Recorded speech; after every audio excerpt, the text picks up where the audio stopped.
आऊज़ुबिल्लाहि मिनश्शैतानिर्रजीम बिस्मिल्लाहिर्रहमानिर्रहीम अल्लाहुम्मा सल्लि अला मुहम्मद।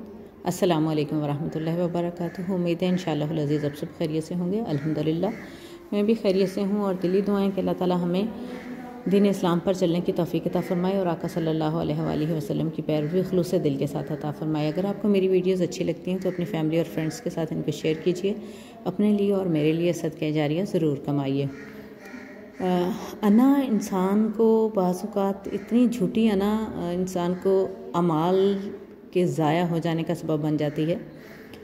इज़्ज़त किसको नहीं प्यारी होती, लेकिन ऐसी इज़्ज़त जो आका सल्लल्लाहु अलैहि वसल्लम अता फ़रमाएंगे हमें, उसके बदले में अगर हम दुनिया में थोड़ी ज़िल्लत भी सह जाएंगे तो कोई बात नहीं। मैं अक्सर सोचती हूँ कि अगर हम मिट्टी बन जाएं, ज़िंदगी में ही मिट्टी बन जाएं, तो मिट्टी को मिट्टी होना कितना आसान हो जाएगा। मसला तो तभी होगा ना जब अकड़ होगी, सरिया होगा गर्दन में, उसके मेल्ट होने की जो तकलीफ़ होगी वो ज़्यादा होगी। अल्लाह ताला हमारे ऊपर अपनी रहमत नाज़िल फरमाए और हमें गुरूर, तकब्बर और झूठी अना से बचाए।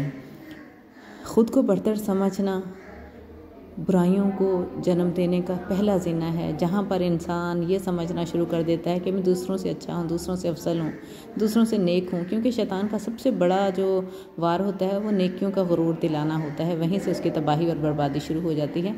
अल्लाह ताला हम सबको हर किस्म के झूठे वक़ार, झूठी अना और गुरूर और तकब्बर से बचाए पाक साथ, और आका सल्लल्लाहु अलैहि वसल्लम के फरमादात को सही मानों में समझने और उन पर अमल करने की तौफ़ीक़ अता फ़रमाए।